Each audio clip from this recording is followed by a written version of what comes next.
Hello everyone, welcome back to another video. स्वागत है आप सभी का आपके अपने यूट्यूब चैनल उन्नत क्लासेस पे। तो देखिए, हम लोग जो है DSSB TGT SST की प्रिपरेशन कर रहे हैं। आपके एग्ज़ाम आ चुकी है पास में, एडमिट कार्ड भी आपके आ चुके हैं, सभी के पास मेल आ गई होगी। और तो आप अपने एडमिट कार्ड जो है वो डाउनलोड कर लीजिएगा और जो जो इंस्ट्रक्शन इसमें दे रखे हैं वो आप अच्छे से पढ़ लीजिएगा कि आपको क्या लेकर जाना है, साथ में कितने बजे आपको पहुंचना है, सारी चीज़ें आपको पढ़ लेनी है। बिल्कुल भी आपको उसमें बिना पढ़े आपको नहीं जाना है और जो जो डॉक्यूमेंट्स उसमें मंगवाए हैं वो आप साथ लेकर के जाएंगे। तो आप अपनी जो है प्रिपरेशन आपने बहुत अच्छे से कर ली है, बस आपको एग्ज़ाम देने जाना है। तो देखिए, हमने जो है वो हिस्ट्री हमारी कंप्लीट कर ली है, पॉलिटी हमारी कंप्लीट हो चुकी है और उसी के साथ में ज्योग्राफी के भी बहुत सारे चैप्टर जो है कंप्लीट हो चुके हैं। बचती है हमारी इकोनॉमिक्स। तो इकोनॉमिक्स का भी, जैसे मैंने पॉलिटी का एक मैराथन लगाया था, वैसे ही मैं इकोनॉमिक्स का भी आपके लिए एक उससे पॉलिटी से भी थोड़ा बड़ा हो जाएगा, क्योंकि इकोनॉमिक्स में जो चैप्टर हैं वो थोड़े लेंदी हैं, तो उनमें क्वेश्चन ज़्यादा बनते हैं। तो मैं भी वो भी आपके लिए जो है वो अपलोड कर दूंगी। तो अभी देखिए, बहुत सारे बच्चों के जो है वो कमेंट्स आ रहे थे कि मैम SST की पेडागोजी आप करवा दीजिएगा। तो बिल्कुल पेडागोजी के क्वेश्चन आज हम करेंगे। जो भी महत्वपूर्ण प्रश्न बनते हैं, कुछ PYQs हैं और कुछ मैंने जो है एग्जाम के लिए इंपॉर्टेंट है वो लिए हैं। तो स्टार्ट करते हैं बिना टाइम वेस्ट किए। आपको वीडियो एंड तक देखना है। वीडियो अच्छा लगे तो इसे लाइक और शेयर कर दीजिएगा। चैनल को अभी तक सब्सक्राइब नहीं किया तो सब्सक्राइब कर लीजिएगा, बेल आइकन को भी प्रेस कर लीजिएगा, जिससे कि सबसे पहले नोटिफिकेशन आपको मिल सके। तो स्टार्ट करते हैं। देखिए, जो ये पेडागोजी है, ये इसमें क्वेश्चन जो है वो आपके समझ पे डिपेंड करते हैं। आप जैसा उसको अच्छे से समझेंगे तो आंसर कर पाएंगे। जो आपके जैसे डायरेक्ट फैक्चुअल क्वेश्चन है वो बहुत कम आते हैं, सारे आपकी समझ पे बेस पे क्वेश्चन आते हैं। तो और दूसरी बात मैं आपको यहाँ बता दूं कि पेडागोजी में क्या होता है कि अगर कोई भी ऑप्शन बच्चे के खिलाफ है या बच्चे के लिए नेगेटिव बोल रहा है या नेगेटिव आंसर आपको लग रहा है, तो वो कभी भी आंसर नहीं होगा। तो आप अगर तुक्का भी लगाना चाहें तो इस तरीके से लगा सकते हैं। बाकी नेगेटिव मार्किंग है तो तुक्का वुक्का आपको लगाना नहीं है। तो जितना पॉसिबल हो टाइम का आपको ध्यान में रखना है। वो एक अपन बाद में वीडियो बना लेंगे। अभी हम SST के वो करते हैं कि किस तरीके से आपको जो है क्वेश्चन पेपर अटेम्प्ट करना है। तो स्टार्ट करते हैं। सामाजिक विज्ञान शिक्षण का मुख्य उद्देश्य है छात्रों से तथ्यों को रटवाना। आप देखिए, इसमें रटवाना कभी भी पॉजिटिव आंसर नहीं हो सकता। विद्यार्थियों में आलोचनात्मक सोच विकसित करना, बिल्कुल ये एकदम सही हो जाएगा कि सामाजिक विज्ञान का जो उद्देश्य है वो विद्यार्थियों में आलोचनात्मक सोच भी विकसित करेगा, उसी के साथ में विश्लेषणात्मक सोच भी ये विकसित करता है। क्यों करता है? ताकि बच्चा जो है समाज और घटनाओं को समझ सके, क्योंकि कभी भी दो चीजों में कंपेयर नहीं होता। चीजों को कंपेयर करके नहीं पढ़ते, उनको विश्लेषण करके नहीं करते तो समझ नहीं आता। तो विद्यार्थियों में आलोचनात्मक सोच विकसित करना ही आपका सामाजिक विज्ञान की जो शिक्षण है उसका मुख्य उद्देश्य होता है। तो राइट आंसर आपका ऑप्शन नंबर बी हो जाएगा। ठीक है, अगला क्वेश्चन देखते हैं। सामाजिक विज्ञान का सर्वोत्तम संबंध किस विषय से है? सामाजिक विज्ञान का सर्वोत्तम संबंध आप सभी को पता है किससे? एनवायरमेंटल स्टडीज, पर्यावरण अध्ययन से जो है गहरा संबंध है। EVS जिसको बोलते हैं ना, EVS से, पर्यावरण अध्ययन से, क्योंकि दोनों समाज और पर्यावरण के जो है वो पारस्परिक संबंधों को दर्शाते हैं। तो दोनों में आपस में घनिष्ठ संबंध पाया जाता है।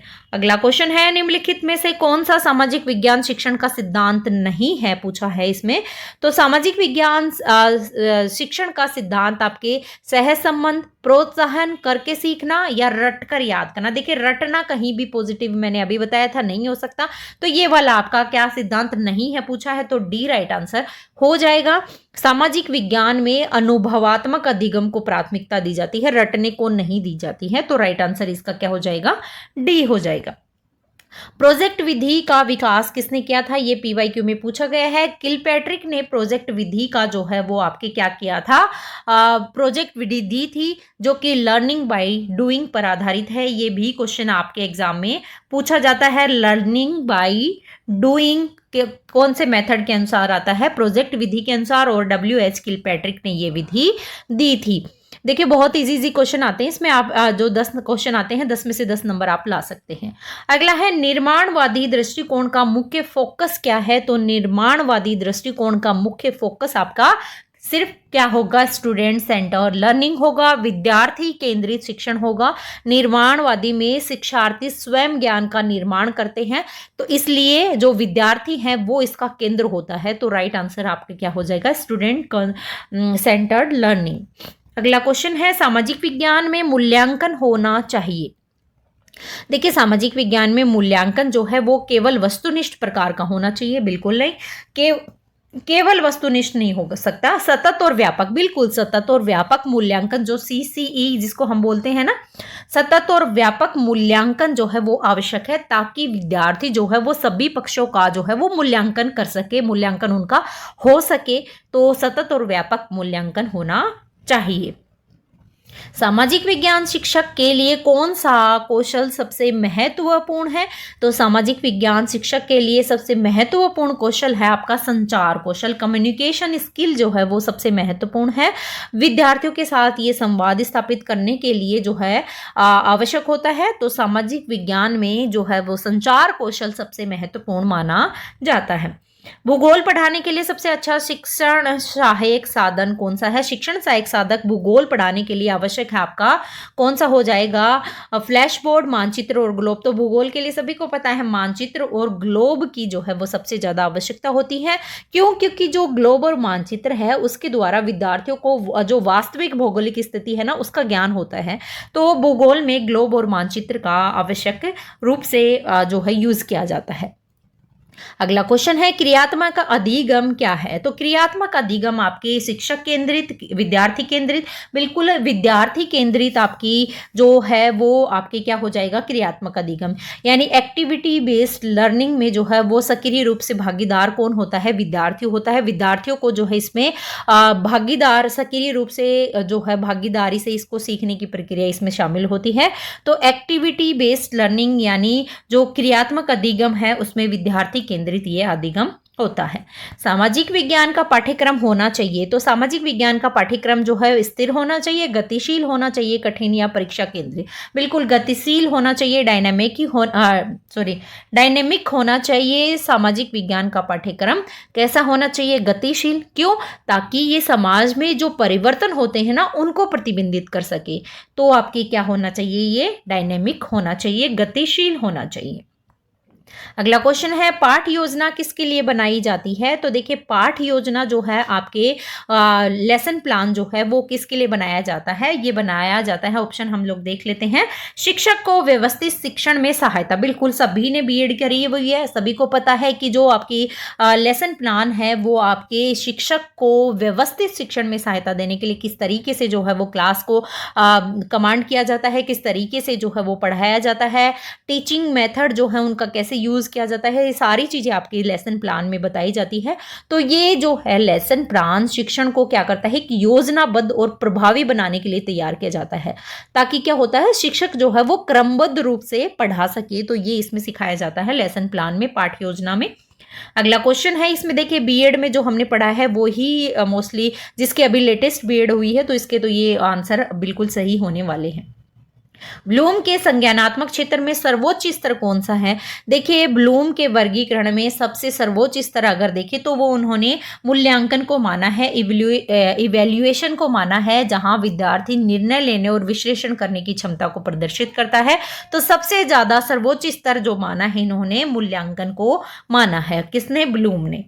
अकारात्मक मूल्यांकन कब किया जाता है? देखिए, अकारात्मक मूल्यांकन जो है वो किया जाता है आपके सत्र के अंत में, अधिगम की प्रक्रिया के दौरान, शिक्षण से पहले या वार्षिक परीक्षा के बाद। देखिए, आपका जो अकारात्मक मूल्य, आप देखिए, आप एक चीज देखिए, यहाँ अकारात्मक मूल्यांकन है, बहुत सारे बच्चों को नहीं समझ में, लेकिन फॉर्मेटिव असेसमेंट तो सभी को पता है ना। तो फॉर्मेटिव जो असेसमेंट है वो अधिगम के दौरान विद्यार्थियों की प्रगति जानने के लिए और उसमें सुधार के लिए ये किया जाता है। तो आपकी ये कब किया जाता है? ये अधिगम की प्रक्रिया के दौरान किया जाता है, जिससे विद्यार्थियों की जो भी प्रगति हो ये उसको जाना जाता है और उसमें क्या सुधार किया जाए इसका पता लगाया जाता है। तो फॉर्मेटिव असेसमेंट ये होता है। अगला क्वेश्चन है हमारा, निम्नलिखित में से कौन सा सारांशात्मक मूल्यांकन का उपकरण है? तो सारांशात्मक यानी समेटिव इवैल्यूएशन जो है वो किसका मूल्यांकन का उपकरण माना है? तो जो आपका समेटिव इवैल्यूएशन है उसका उद्देश्य है जो अंतिम प्रदर्शन होता है उसका आकलन किया जाता है, लास्ट में किया जाता है ना मूल्यांकन, जो कि आपके वार्षिक परीक्षा होती है ना उसके द्वारा। तो वार्षिक परीक्षा में जिसको जितने अंक मिलते हैं उसी के आधार पर उनका मूल्यांकन होता है कि ये बच्चा ऐसे ऐसे है।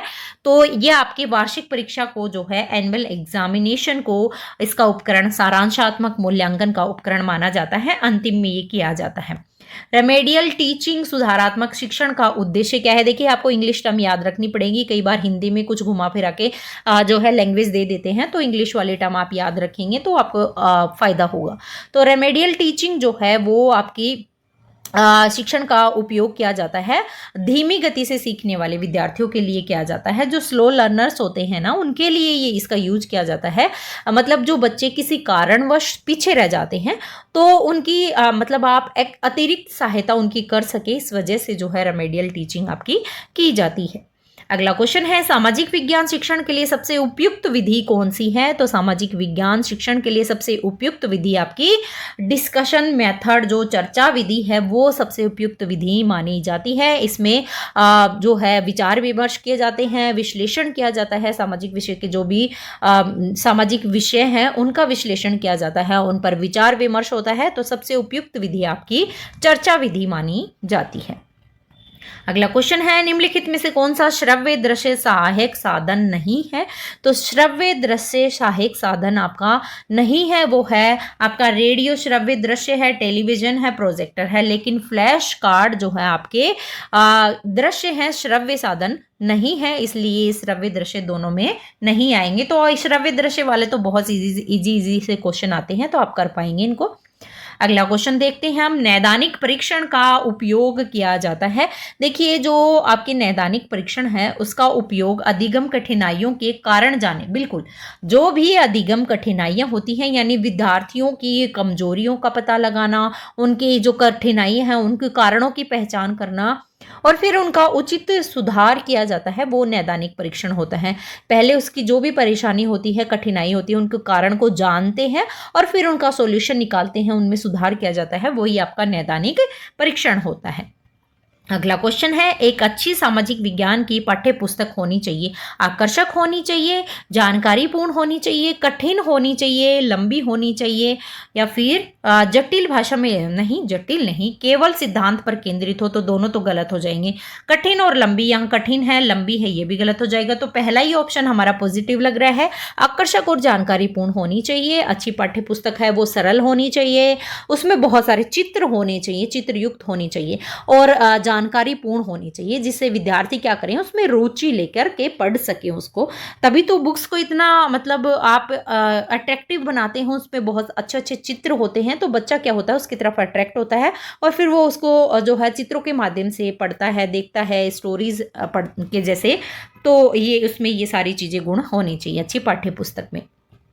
अगला क्वेश्चन है, सामाजिक विज्ञान शिक्षण में शैक्षणिक भ्रमण आयोजित किए जाते हैं। तो शैक्षणिक भ्रमण आयोजित जो है वो व्यवहारिक अनुभव देने के लिए किए जाते हैं, बाकी पाठ्यक्रम घटाने के लिए, पिकनिक का आनंद लेने के, समय व्यर्थ करने के सारे नेगेटिव पॉइंट है। तो एजुकेशन ट्रिप जो है वो विद्यार्थियों को वास्तविक समाज, पर्यावरण और जो ऐतिहासिक स्थल है ना उनसे जोड़ता है, जिससे क्या होता है अनुभवात्मक अधिगम होता है। तो राइट आंसर आपका ए हो जाएगा। अगला क्वेश्चन है, निर्माणवादी कक्षा में शिक्षण की मुख्य भूमिका होती है। देखिए निर्माणवादी प्रक्रिया में शिक्षक की महत्वपूर्ण भूमिका होती है, वो होती है व्याख्यान देना, मार्गदर्शक के रूप में कार्य करना। बिल्कुल मार्गदर्शक के रूप में जो है वो कार्य करता है आपका निर्माणवादी कक्षा में एक शिक्षक, ठीक है। तो शिक्षक जो है वो आपका मार्गदर्शक होता है, छात्रों को स्वयं ज्ञान निर्माण के लिए प्रेरित करता है। तो शिक्षक की भूमिका निर्माणवादी कक्षा में महत्वपूर्ण होती है। निम्नलिखित में से कौन सा अधिगम शिक्षा सिद्धांत बांडुरा द्वारा दिया गया था? देखिए ये क्वेश्चन आपके सीटेट के लिए भी बहुत महत्वपूर्ण है, केवीएस के लिए भी, ईएमआरएस के लिए भी, एनवीएस के लिए भी, सभी के लिए पेडागोजी वाले ये क्वेश्चन बहुत बहुत इंपॉर्टेंट है। तो सिर्फ DSSS वाले नहीं, सारे जो भी कॉम्पिटिशन एग्जाम के प्रिपरेशन करें हैं, पेडागोजी ऑलमोस्ट सभी एग्जाम्स में आती है, सभी के लिए महत्वपूर्ण है। कौन सा अधिगम सिद्धांत बांडुरा के द्वारा दिया गया था? बांडुरा ने जो दिया था वो सोशल लर्निंग थ्योरी दी थी। सामाजिक अधिगम सिद्धांत जो है वो बांडुरा ने दिया था, जिसमें उन्होंने क्या कहा था कि बच्चे दूसरों को देखकर सीखते हैं ना। तो सामाजिक अधिगम सिद्धांत सोशल लर्निंग थ्योरी आपकी बांडुरा के द्वारा दी गई थी, और बांडुरा ने कहा था कि बच्चे जो है वो देखकर, दूसरों को देखकर सीखते हैं। छोटे बच्चों को आप देखते ही हैं कि वो दूसरों को देखते हैं, वैसा ही जो व्यवहार, वैसी प्रतिक्रिया वो करते हैं। तो बिल्कुल डेफिनेटली जैसा देखेंगे वैसा सीखेंगे। प्रबलन रेनफोर्समेंट किस अधिगम सिद्धांत से सबसे अधिक संबंधित है? तो प्रबलन जो है वो सबसे ज्यादा आपकी कौन सी प्रचालन अनुबंधन सिद्धांत जो कि BF स्किनर ने दिया था उससे संबंधित है। प्रबलन जो है इसमें महत्वपूर्ण भूमिका, प्रचालन अनुबंध सिद्धांत में प्रबलन की प्रमुख महत्वपूर्ण भूमिका होती है, और ये दिया किसने था? तो ये आपको ध्यान रखना है, BF स्किनर के द्वारा ये दिया गया था। अगला क्वेश्चन है, निम्नलिखित में से कौन आंतरिक प्रेरणा का उदाहरण है? तो देखिए, आंतरिक प्रेरणा का उदाहरण आपका पुरस्कार प्राप्त करना, दंड का भय, सीखने की रुचि, या फिर आपकी माता पिता का दबाव। देखिए, माता पिता का दबाव एक वो हो जाता है, माता पिता का दबाव कहीं भी आपको आंतरिक प्रेरणा तो नहीं दे सकता है ना। तो सीखने की रुचि जो है वो आपको, आप अंदर से, अगर आप सपोज करिए आप जो है एग्जाम की प्रिपरेशन कर रहे हैं, मैं आपके लिए कितने भी वीडियो प्रिपेयर कर दूं, कितने भी क्वेश्चन है आपके लिए लेकर आए, या फिर कोई भी चैनल या कोई भी टीचर आपके लिए कितना ही मेहनत करे, अगर आप खुद नहीं उनको देखेंगे, खुद से इंटरेस्ट नहीं लेंगे, तो आप क्या कर पाएंगे? तो वही एक तरीके से आपकी खुद से अंदर से मोटिवेशन आएगी कि मुझे जो है एग्जाम फाइट करके नौकरी पाना है, तो वो आपकी आंतरिक प्रेरणा है ना। तो इसमें स्वयं की रुचि से सीखता है, तो राइट आंसर इसका सी हो जाएगा। अगला क्वेश्चन है, कक्षा अनुशासन बनाए रखने का सर्वोत्तम तरीका है? हाँ, सर्वोत्तम तरीका है कक्षा में जो है वो आपकी सीखने का सर्वोत्तम तरीका है। ठीक है, विद्यार्थियों को बार बार दंड देना नहीं, दंड कहाँ इसमें नहीं है। आकर्षक वातावरण, बिल्कुल ये पॉजिटिव लग रहा है। छात्रों पर चिल्लाना, ये भी नेगेटिव है।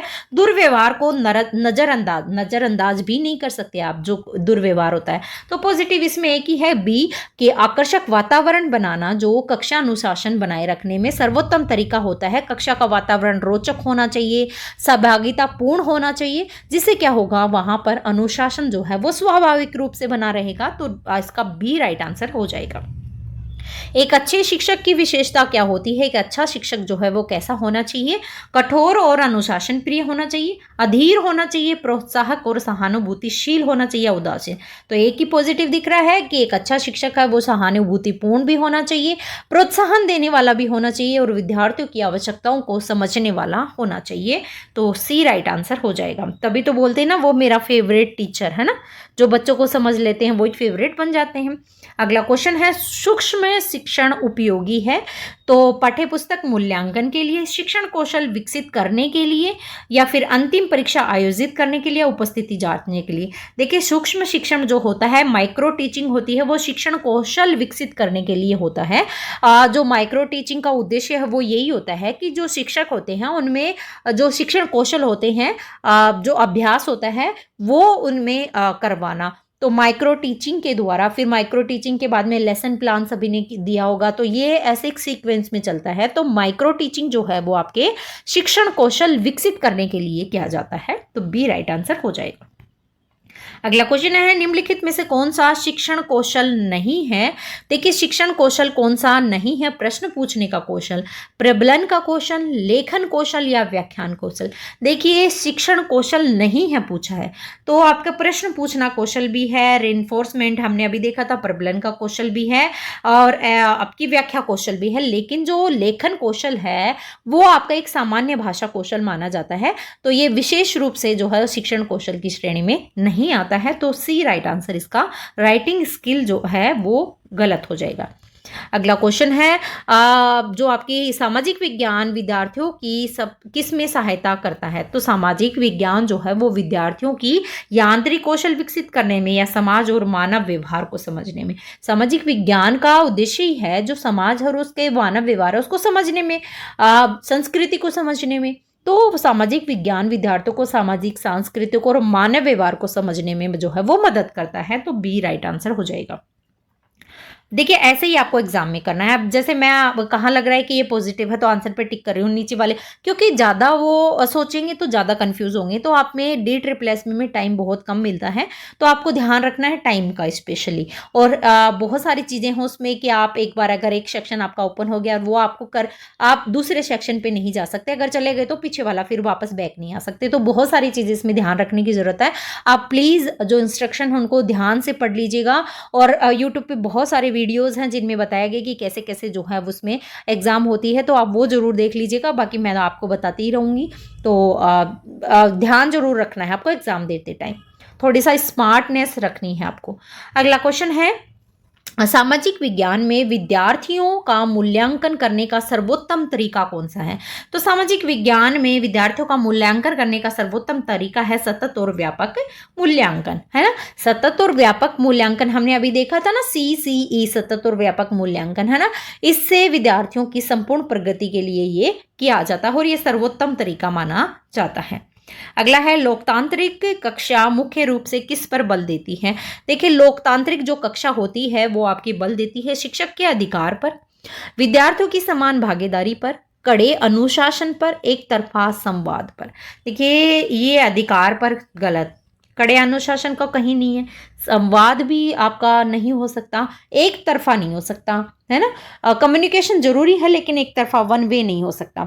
तो आपके सामने राइट यही है कि लोकतांत्रिक कक्षा में प्रत्येक विद्यार्थी को जो है वो समान अवसर दिए जाने चाहिए ताकि वे स्वतंत्र रूप से जो है अपने विचार है वो व्यक्त कर सके। तो बी राइट आंसर हो जाएगा। अगला क्वेश्चन है, समस्या समाधान विधि में क्या विकसित होता है? देखिए समस्या समाधान विधि में स्मरण शक्ति विकसित होती है, या फिर आपकी आलोचनात्मक और तार्किक सोच विकसित होती है, चित्रकला कौशल विकसित होता है, बोलने की क्षमता। देखिए आपकी जो सामाजिक समस्या समाधान जो विधि है उसके अंतर्गत आप स्मरण शक्ति, आलोचनात्मक और तार्किक सोच, बिल्कुल क्रिटिकल थिंकिंग एंड रीजनिंग जो है वो इसमें डेवलप होती है। आपकी विद्यार्थी है वो वास्तविक जीवन की समस्या को समझकर उसमें तर्कपूर्ण और जो रचनात्मक समाधान है वो इसमें खोजते हैं। तो राइट आंसर आपका बी हो जाएगा। नेक्स्ट है, सामाजिक विज्ञान की कक्षा में समूह कार्य से क्या लाभ होता है? तो सामाजिक विज्ञान कक्षा में समूह कार्य से जो लाभ मिलता है वो आपका विद्यार्थियों की प्रतिस्पर्धा बढ़ती है, सामाजिक सहयोग और टीम वर्क विकसित होता है। बिल्कुल आपकी जो social cooperation and team work है वो आपकी इसमें विकसित होता है। तो विद्यार्थियों में जो ग्रुप वर्क जो होता है ना वो विद्यार्थियों में सहयोग की भावना लाता है, नेतृत्व की भावना लाता है, नेतृत्व पैदा होता है, इससे सामाजिक मूल्य विकसित होते हैं। तो बहुत सारे चीजें हैं। तो बी राइट आंसर होगा। अगला है, अनुकूल अधिगम वातावरण का अर्थ है। तो अनुकूल अधिगम वातावरण का अर्थ होता है आपके भय आधारित कक्षा, सहायक और समावेशी कक्षा, केवल कठोर नियम या शिक्षक का प्रभुत्व। देखिए सहायक और समावेशी कक्षा जो है वो अनुकूल अधिगम का वातावरण विकसित करते हैं। अनुकूलन वातावरण के आधार पर विद्यार्थी जो है वो सुरक्षित, प्रोत्साहित और सम्मिलित महसूस करते हैं, जिससे सीखने की प्रक्रिया और क्या हो जाती है, बेहतर हो जाती है। तो आपके अनुकूल अधिगम वातावरण मतलब सपोर्टिव होना चाहिए, इंक्लूसिव होना चाहिए क्लासरूम, तो आपके सहायक और समावेशी कक्षा होनी चाहिए।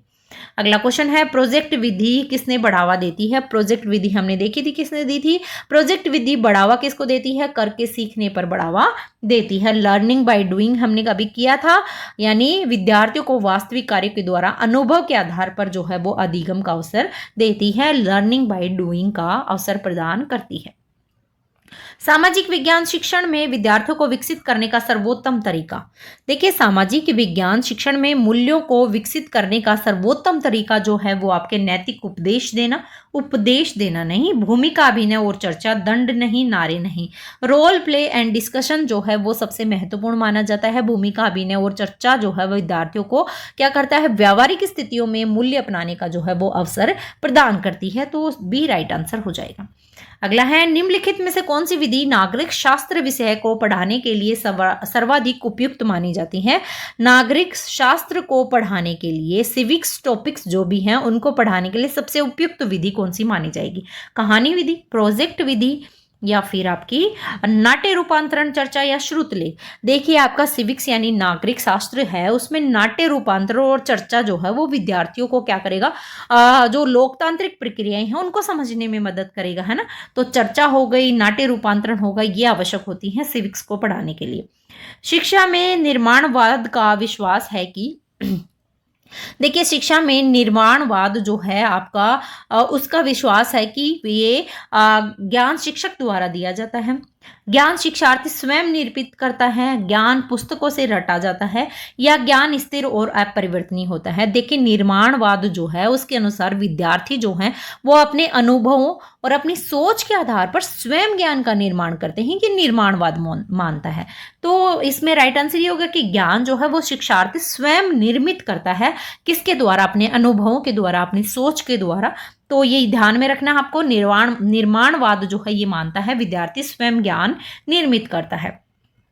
शिक्षण में चिंतन का अर्थ क्या होता है? तो शिक्षण में चिंतन मतलब पाठों की पुनरावृत्ति करना, अपने शिक्षण का विश्लेषण करना, केवल विद्यार्थियों का मूल्यांकन करना, या गृह कार्य देना।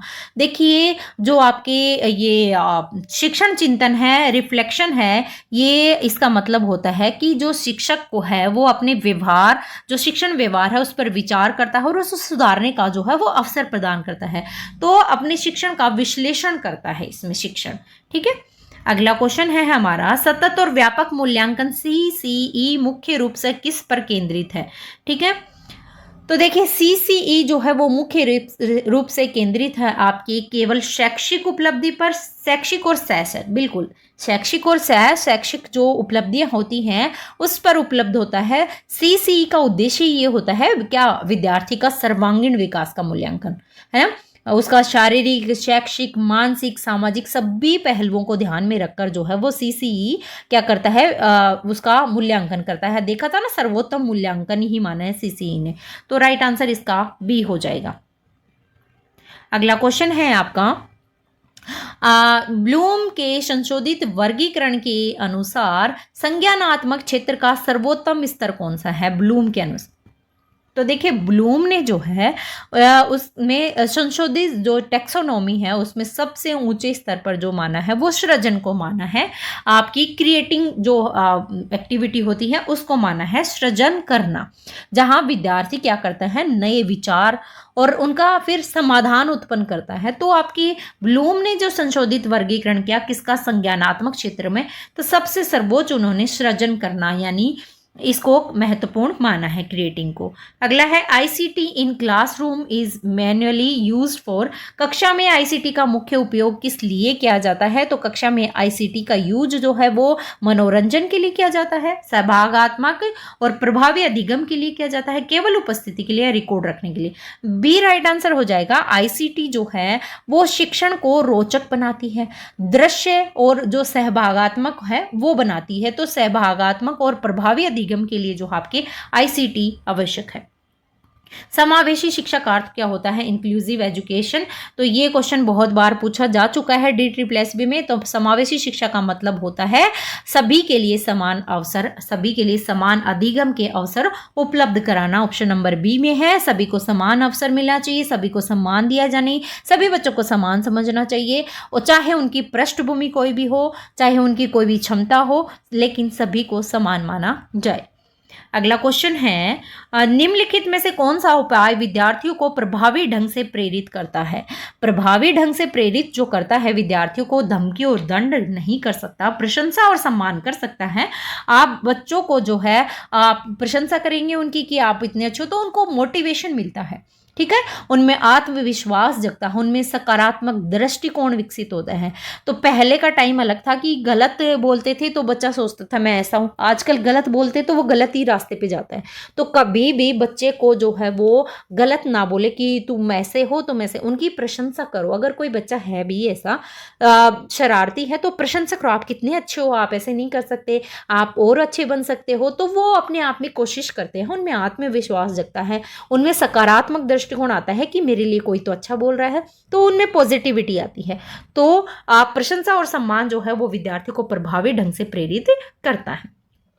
निदानात्मक मूल्यांकन किया जाता है। निदानात्मक मूल्यांकन हम कर चुके हैं कि विद्यार्थियों की अधिगम कठिनाइयों को जानने के लिए, फिर उनमें सुधार भी किया जाता है, जान लिया जाता है। पहले निदानात्मक मूल्यांकन में जो शिक्षक है वो पता लगाते हैं कि जो विद्यार्थी है उनको क्या क्या कठिनाई इसमें महसूस हो रही है, और जो कठिनाई उनका पता लगा करके फिर उनमें सुधार भी किया जा सकता है। तो ये ऑप्शन नंबर ए जो है वो राइट आंसर हो जाएगा।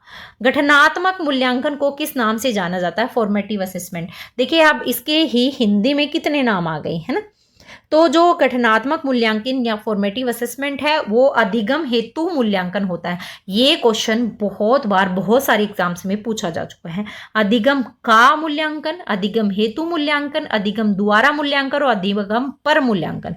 देखिए फॉर्मेटिव जो असेसमेंट होता है उसका उद्देश्य होता है शिक्षण के दौरान विद्यार्थियों की प्रगति को समझना, प्रगति को क्या करना? समझना, समझ के उसमें सुधार लाना। तो राइट आंसर इसका होगा अधिगम हेतु मूल्यांकन, है ना, असेसमेंट फॉर लर्निंग। इसमें आप ये टर्म याद रखें, assessment of learning, assessment for learning, assessment by learning और असेसमेंट एट लर्निंग। तो इसमें फॉर लर्निंग हो जाएगा। ऑप्शन नंबर बी आपका राइट आंसर हो जाएगा। ये क्वेश्चन आपको समझने पड़ेंगे। चिंतनशील शिक्षण शिक्षक की किस प्रकार सहायता करता है? तो देखिए चिंतनशील शिक्षण जो है वो शिक्षक की सहायता करता है आपकी वही विधियां दोहराना, शिक्षण पद्धतियों में सुधार करना, या फिर विद्यार्थियों की प्रतिक्रिया को नजरअंदाज करना नहीं, केवल पाठ्यक्रम पर ध्यान देना नहीं, वही विधियां दोहराना भी नहीं। तो बी इसका राइट आंसर हो जाएगा कि चिंतनशील जो शिक्षण है वो शिक्षक को अपने अनुभवों से सीख कर अधिक प्रभावी शिक्षण की रणनीतियां हैं इसमें विकसित करने में इसकी मदद करता है। तो बी राइट आंसर इसका होगा। अगला क्वेश्चन है सह शैक्षणिक गतिविधियां महत्वपूर्ण होती हैं, क्यों होती हैं? देखिए सह शैक्षणिक जो गतिविधियां होती हैं वो महत्वपूर्ण होती हैं आपके कक्षा का समय व्यर्थ करती हैं, समग्र व्यक्तित्व का विकास करती हैं, केवल मनोरंजन करती हैं, या रटने में सहायता करती हैं। तो सारे आपको गलत दिख रहे हैं, सिर्फ एक ही पॉजिटिव है कि सह शैक्षणिक गतिविधियां जैसे खेल, वाद विवाद, कला, ये सारी विद्यार्थियों में शारीरिक, सामाजिक, भावनात्मक विकास को जो है विकास में सहायक होती हैं। तो राइट आंसर आपका क्या हो जाएगा? सह शैक्षणिक गतिविधियां समग्र व्यक्तित्व के विकास में सहायक होती। देखिए यहाँ टफ बनाने से कुछ नहीं होगा। कई बच्चे कमेंट करेंगे मैम इतने वो हैं, बेटा इजी नहीं है ये क्वेश्चन। ये क्वेश्चन आपके टफ के उसमें ही आते हैं कैटेगरी में, बट कई बार लैंग्वेज थोड़ी घुमा के आती है, पर आपको यही नहीं पता होगा तो आप वो टफ लैंग्वेज को कैसे समझ पाएंगे, है ना। तो आपकी पेडागोजी एक ऐसा सब्जेक्ट है जो सिर्फ आपकी समझ को देखता है यहाँ पे कि बच्चे की जो थिंकिंग है वो क्या है, इसीलिए तो पेडागोजी जो है इसमें ऐड की जाती है। नहीं क्यों करेंगे, है ना। तो पेडागोजी से जो है आपकी समझ विकसित होती है। आप किस तरीके का आप क्वेश्चन, मतलब हर तरीके से आते हैं, क्वेश्चन घुमा के भी दे देगा, लेकिन राइट आंसर तो सिर्फ एक ही होगा ना। तो वो बच्चे पे डिपेंड है कि वो उस क्वेश्चन को किस तरीके से ले रहा है, अपने हिसाब से वो सोचता है, अपने जीवन में उतार कर उस चीज को देखता है, और फिर उसका आंसर वही दो बच्चे होते हैं, एक पॉजिटिव करेगा एक नेगेटिव करेगा, तो सब अलग अलग तरीके के होते हैं, लेकिन सब अपनी अपनी समझ से जो है वो आंसर करेंगे। आपने बोला पेडागोजी मैम करवा दीजिए आप, तो मैं आपको पेडागोजी जो मेरे हिसाब से इंपॉर्टेंट लग रहे थे वो मैं आपके लिए यहाँ आपके साथ शेयर कर रही हूँ, जो PYQs भी हैं और कुछ इंपॉर्टेंट भी हैं। तो अगला क्वेश्चन है सह शैक्षिक गतिविधियां महत्वपूर्ण है क्योंकि कक्षा का समय व्यर्थ करती है। हाँ हमने ये कर लिया था। अगला क्वेश्चन है निम्नलिखित में से कौन सा क्रियात्मक अधिगम का उदाहरण है? देखिए क्रियात्मक अधिगम का उदाहरण अगर देखें तो पाठ्य पुस्तक को चुपचाप पढ़ना नहीं, जलवायु पर मॉडल तैयार करना, ठीक है, ब्लैक बोर्ड में नकल करना नहीं, व्याख्यान सुनना नहीं। जब विद्यार्थी किसी कार्य या प्रयोग के माध्यम से सीखता है ना, उसी को हम क्या बोलते हैं? क्रियात्मक अधिगम बोलते हैं। तो जलवायु, preparing A model on climate, तो जलवायु पर मॉडल तैयार करना ही आपका क्या हो जाएगा? क्रियात्मक अधिगम। एक चिंतनशील शिक्षक हमेशा क्या करेगा? कक्षा की प्रतिक्रिया को अनदेखा करेगा नहीं, विद्यार्थियों की आवश्यकता अनुसार शिक्षण विधियां बदलेगा। बिल्कुल, एक चिंतनशील शिक्षक जो है वो विद्यार्थियों की प्रतिक्रिया को देखता है और फिर उसी के अकॉर्डिंग जो है अपनी शिक्षण शैली में सुधार लाता है, उसमें लचीलापन लाता है, उसमें नवाचार लाता है। तो बी राइट आंसर इसका हो जाएगा। अगला क्वेश्चन है, जीन पियाजे के अनुसार अमूर्त चिंतन का विकास किस अवस्था में होता है। देखिए जीन पियाजे से क्वेश्चन ना आए ऐसा तो हो ही नहीं सकता है ना। तो ये मैंने क्वेश्चन सारी एग्जाम को ध्यान में रख करके आपके लिए प्रिपेयर किए हैं। ये आपके सीटेट में भी बहुत काम आने वाले क्वेश्चन हैं, क्योंकि सीटेट में भी ऐसे ही क्वेश्चन आपके पूछे जाते हैं। तो जीन पियाजे के अनुसार अमूर्त चिंतन का विकास जो है वो कौन सी अवस्था में होता है। पियाजे के अनुसार जो 11 वर्ष से आगे की जो अवस्था होती है ना, उसमें विद्यार्थी अमूर्त और तार्किक चिंतन करने में क्या हो जाता है, सक्षम हो जाता है। और वो 11 वर्ष से आगे की उम्र आपकी कौन सी होती है, औपचारिक संक्रियात्मक अवस्था, फॉर्मल ऑपरेशनल स्टेज होती है। पियाजे की सारी अवस्थाएं आपको याद करनी है, कौन सी कब इसने उन्होंने बताई है और कौन सी अवस्था की विशेषता इन्होंने बताई है। वाइगोत्स्की के अनुसार अधिगम कहाँ होता है। तो वाइगोत्स्की ने अधिगम का जो क्षेत्र बताया है वो ZPD, ठीक है, जोन ऑफ प्रोक्सिमल डेवलपमेंट, निकटस्थ विकास क्षेत्र इन्होंने बताया है, जहां विद्यार्थी शिक्षक या सहपाठी की सहायता से सीखता है। ZPD बताया है वाइगोत्स्की के अनुसार। ZPD की फुल फॉर्म भी आपको याद रखनी है। ब्रूनर के शिक्षण सिद्धांत में बल दिया जाता है। ब्रूनर ने जो है वो कौन से शिक्षण सिद्धांत पर बल दिया। तो ब्रूनर ने जो है वो डिस्कवरी लर्निंग, खोज आधारित अधिगम पर जो है वो बल दिया। ब्रूनर ने कहा कि विद्यार्थी को स्वयं खोज करके जो है वो ज्ञान अर्जित करना चाहिए। अब वो स्वयं खोज करके ज्ञान अर्जित करेगा तो उसमें जो समझ है वो और ज़्यादा उसकी गहरी होगी। कोई भी काम आप स्वयं अपनी मर्जी से करते हैं और उसको बहुत अच्छे से करते हैं तो आपका उससे ज्ञान बढ़ता है, कम नहीं होता है। तो वही ब्रूनर ने कहा कि स्वयं खोज करके जो है वो ज्ञान अर्जित करेगा, जिससे उसकी समझ और ज्यादा गहरी होती चली जाएगी। अधिगम में पुनर्बलन का अर्थ क्या है। देखिए अधिगम में पुनर्बलन का अर्थ अगर देखें तो दंड देना बिल्कुल भी नहीं, वांछित व्यवहार को सुदृढ़ करना, प्रतिक्रिया को अनदेखा करना, केवल गृह कार्य, बिल्कुल ऑप्शन नंबर बी जो है वो राइट आंसर हो जाएगा। पुनर्बलन वो प्रक्रिया होती है जिसमें सकारात्मक प्रतिक्रिया देकर व्यवहार को मजबूत करता है ना। आप पॉजिटिव किसी के लिए बोलेंगे तो उसको जो है वो उसके लिए पुनर्बलन है ना, तो और वो उससे ज्यादा और अच्छा करने की कोशिश करेगा। तो बी राइट आंसर इसका हो जाएगा। शिक्षण में प्रेरणा महत्वपूर्ण है क्योंकि यह भय उत्पन्न करती है, यह अधिगम व रुचि को प्रोत्साहित करती है, यह भागीदारी घटाती है या प्रश्न पूछने से रोकती है। बिल्कुल, जो आपकी शिक्षण में प्रेरणा है वो अधिगम को रुचि और प्रोत्साहित करती है।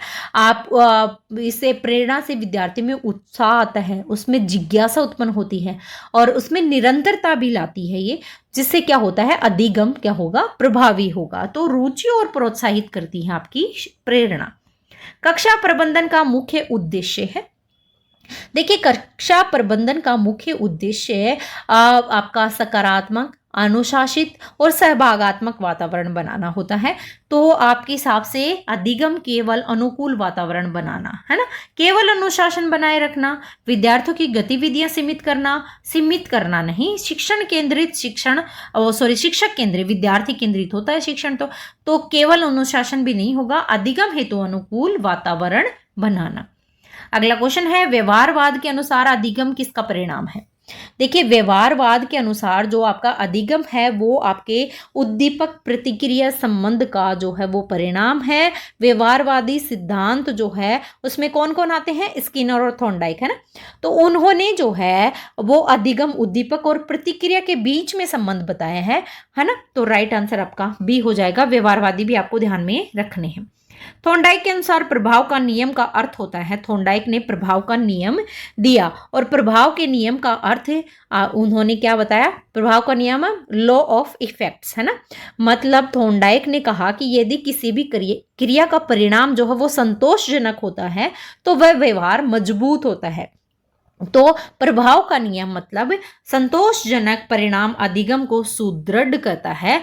अगला है हमारा ऑप्शन, सॉरी ए नंबर तो हमने पढ़ा ही नहीं, बी वाला ही सही हो जाएगा।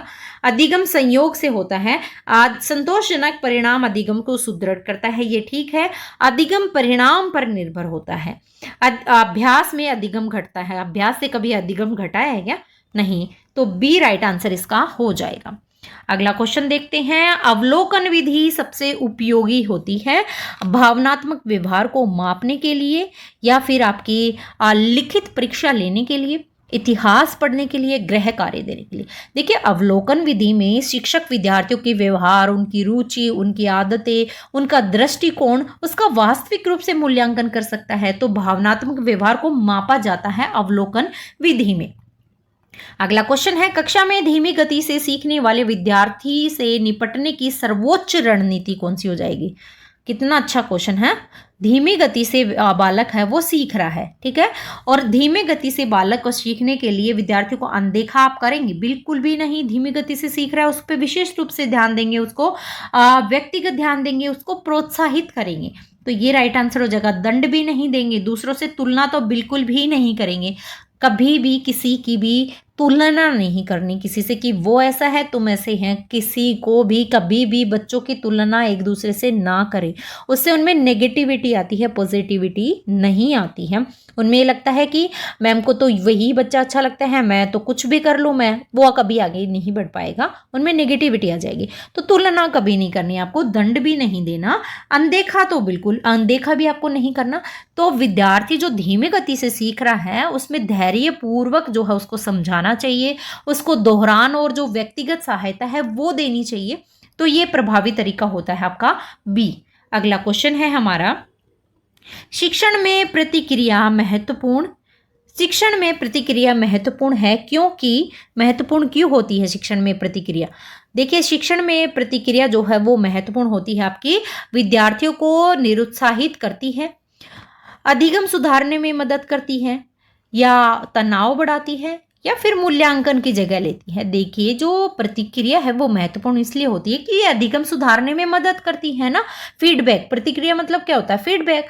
फीडबैक से विद्यार्थी जो है वो जान पाते हैं कि वो कमजोर है और कैसे जो है उस कमजोरी को वो सुधार सकता है। तो उससे उसका अधिगम प्रभावी होता है, यानी कोई भी उसमें कमजोरी है, कहीं कौन से सब्जेक्ट में कमजोर है उसका उसको पता लगता है और फिर वो उसमें सुधार करता है। तो राइट आंसर आपका बी हो जाएगा। आकृतिक मूल्यांकन, आप फॉर्मेटिव असेसमेंट के कितने नाम आ गए हैं आपके सामने, है ना।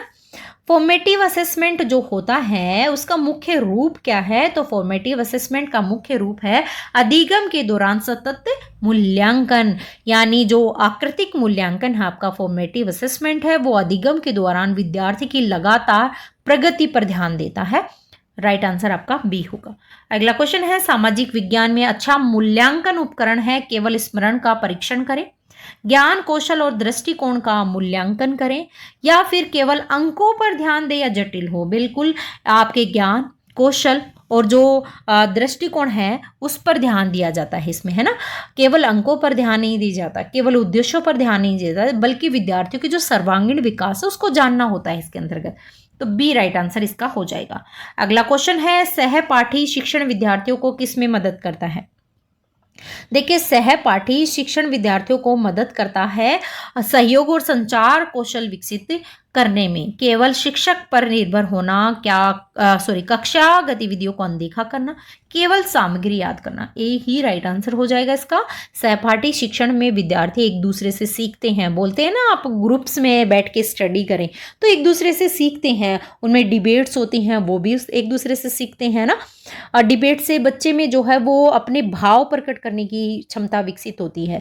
तो सहपाठी शिक्षण में विद्यार्थी एक दूसरे से सीखते हैं, उसमें सामाजिक और जो संवाद कौशल मैंने अभी बताया डिबेट वो विकसित होता है ना। तो हमेशा आप कोशिश करें, अगर आप अकेले रहते हैं तो आप अपने सहपाठी के साथ बैठ के पढ़ें, अपना ग्रुप बना करके स्टडी करें, वो आपके लिए बहुत मतलब एक दूसरे से डिस्कस करेंगे ना उतना ही आपको याद होगा। अगला डिस्कस भी कब? जब आप पढ़ लिए हो सारा और आपको रिवीजन करना है तब आपको डिस्कस करना है ना, बिना पढ़े हुए क्या डिस्कस करोगे, कुछ आएगा ही नहीं। तो अगला क्वेश्चन है, विद्यार्थियों में अधिगम कठिनाइयां कैसे कम की जा सकती हैं?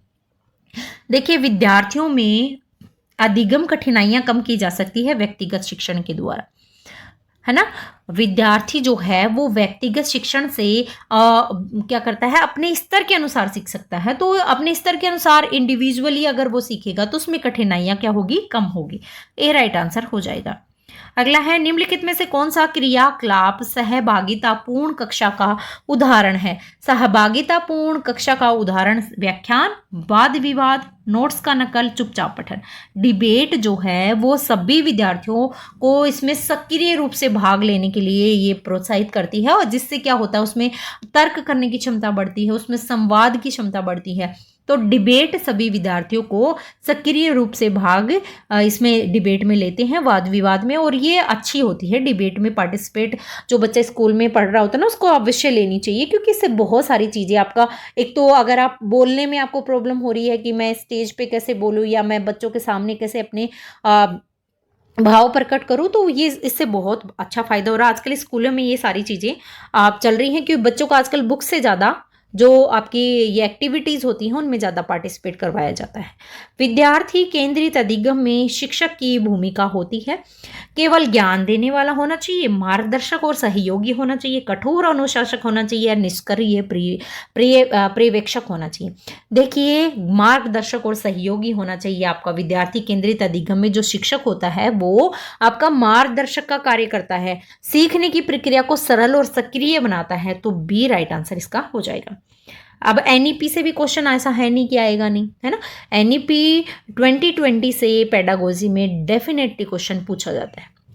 तो अगला क्वेश्चन है एनईपी 2020 के अनुसार शिक्षण पद्धति कैसी होनी चाहिए। रटन आधारित होने चाहिए, अनुभव और खोज पर। दूसरा ही ऑप्शन हमको मिल गया। एनईपी 2020 ये बताती है कि जो शिक्षण पद्धति है वो विद्यार्थी के अनुभव और खोज पर आधारित होनी चाहिए। तो नीचे वाले ऑप्शन हमको देखने की आवश्यकता ही नहीं है।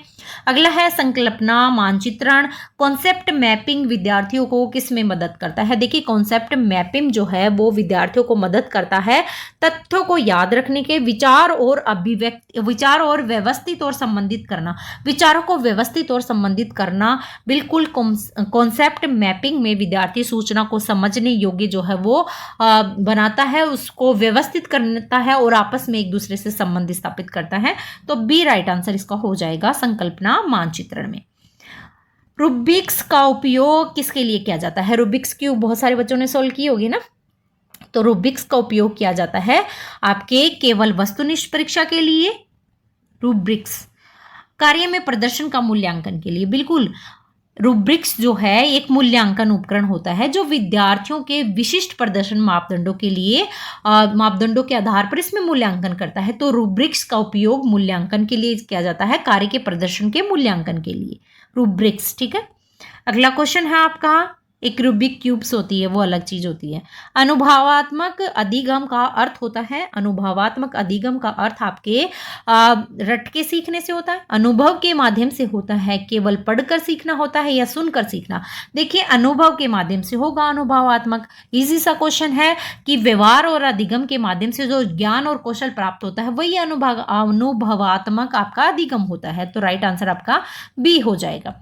नेक्स्ट क्वेश्चन है सक्रिय अधिगम रणनीतियां विद्यार्थियों को किस में मदद करती है। तो सक्रिय अधिगम रणनीतियां विद्यार्थियों को जो है वो निष्क्रिय सुनना, भाग लेना, विश्लेषण और तार्किक सोच विकसित करने में जो है वो ये अधिगम रणनीति जो है, सक्रिय अधिगम रणनीति सक्रिय रूप से उसमें पार्टिसिपेट करेगा और प्रश्न पूछेगा, उसका विश्लेषण करेगा। तो ये सारी चीजें इसमें शामिल होती हैं।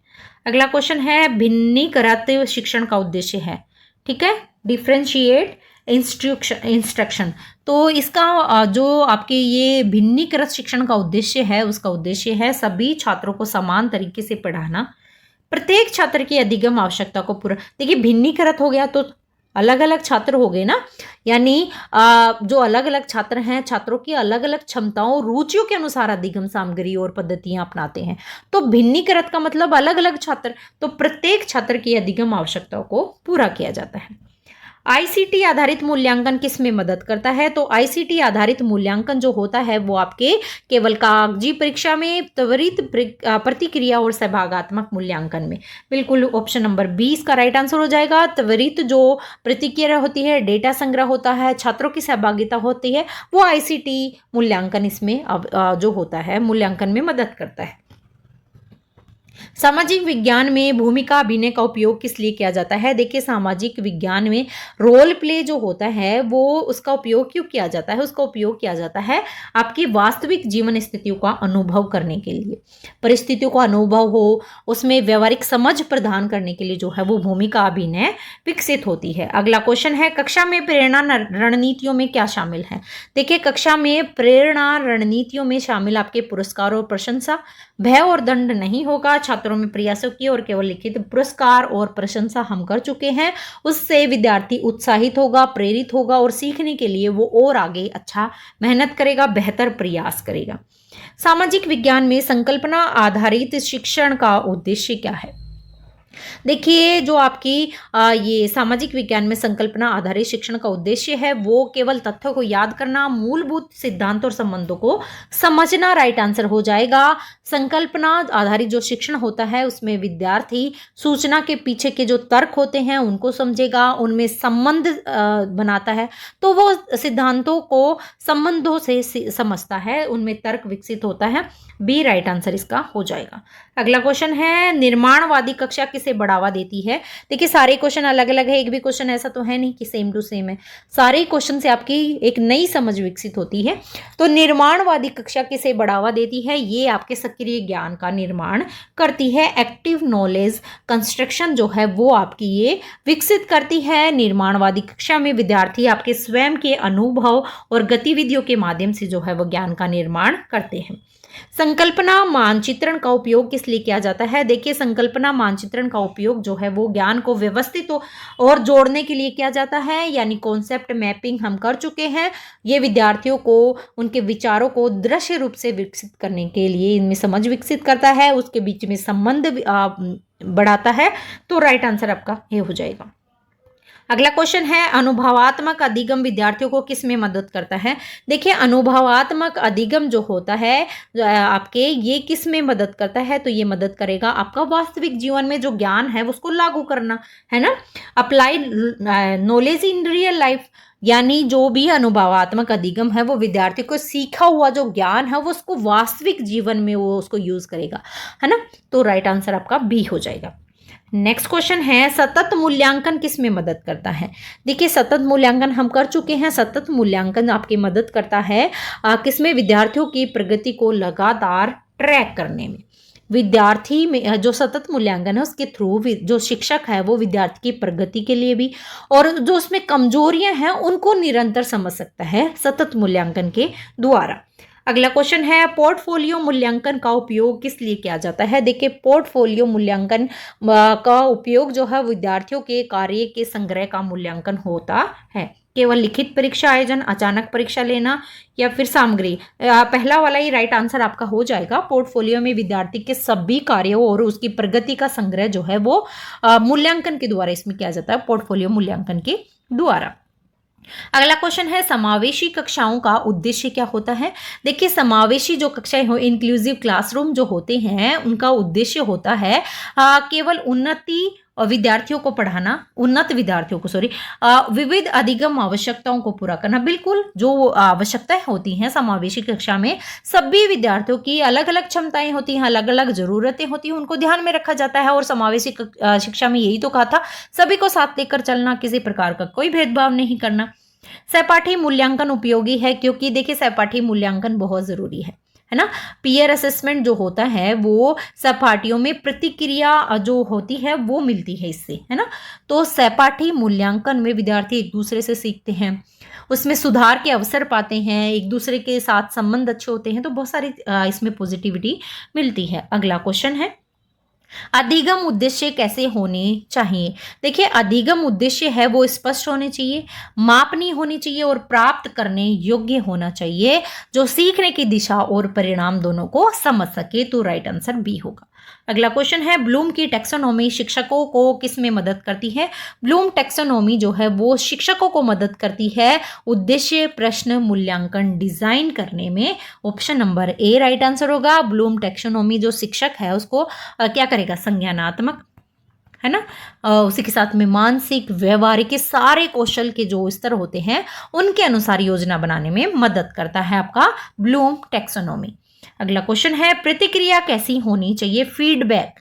फीडबैक शुड बी, कैसा होना चाहिए फीडबैक? फीडबैक आपका समय पर और रचनात्मक होना चाहिए, है ना। एक तो फीडबैक आपको समय पर देना चाहिए, यानी आप फीडबैक दे रहे हैं तो जैसे किसी बच्चे ने अच्छा किया हम तो तुरंत उसको फीडबैक दें, तो उसमें पॉजिटिविटी आएगी। और एक रचनात्मक होना चाहिए, स्पष्ट होना चाहिए, सुधार की दिशा में सहायक होना चाहिए, नेगेटिव कभी नहीं होना चाहिए, विलंबित नहीं होना चाहिए कि आप बच्चा अभी अच्छा कर रहा है, आप रिस्पॉन्स जो फीडबैक है वो बाद में दे रहे हैं, ऐसा भी नहीं करना। तो टाइमली और कंस्ट्रक्टिवली दिया जाना चाहिए।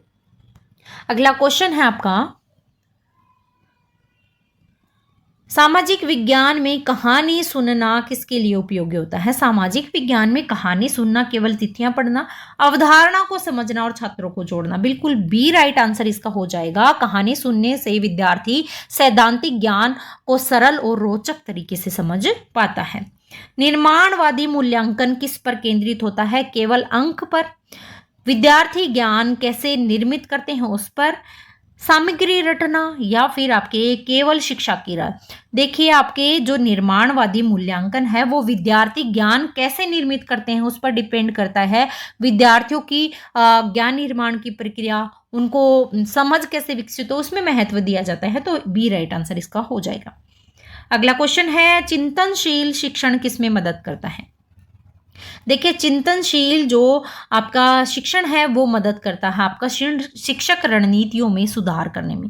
ऑप्शन नंबर 20 का राइट आंसर हो जाएगा। शिक्षक अपने अनुभवों, अपनी प्रतिक्रिया से जो सीखता है उसको और ज़्यादा प्रभावी रणनीतियाँ इसमें अपनाता है। तो बी राइट आंसर इसका हो जाएगा। प्रदर्शन विधि किसके लिए उपयुक्त है? प्रदर्शन विधि आपके अमूर्त सिद्धांत के लिए, व्यवहारिक कौशल के लिए, तिथियों को याद करने के लिए, पठन समझ के लिए। देखिए व्यवहारिक कौशल के लिए आपकी प्रदर्शन विधि जो है वो उपयुक्त मानी जाती है, यानी प्रदर्शन विधि विद्यार्थियों को व्यवहारिक कौशल हो गए और उसी के साथ में जो प्रक्रियाएं हैं उनको सीधे अनुभव करने के अवसर इसमें देते हैं। तो व्यवहारिक कौशल में प्रदर्शन विधि के लिए उपयुक्त होती है। अगला है, सहकारी अधिगम किससे बढ़ावा देता है?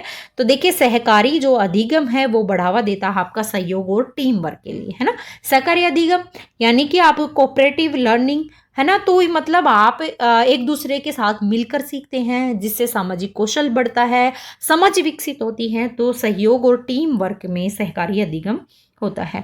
अच्छी योजना वाली पाठ योजना जिसमें मदद करती है, तो अच्छी योजना वाली पाठ योजना जो मदद करती है वो आपकी मदद करती है व्यवस्थित और प्रभावी शिक्षण में।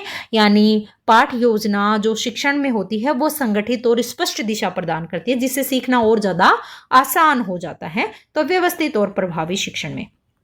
सामाजिक विज्ञान में सहभागितापूर्ण विधियों में क्या शामिल है? तो सामाजिक विज्ञान में सहभागितापूर्ण विधियों में शामिल आपके क्या हो जाएगा? व्याख्यान हो जाएगा, समूह चर्चा, वाद विवाद, भूमिका अभिनय, सारे ही पॉजिटिव यहाँ पर आ गए हैं।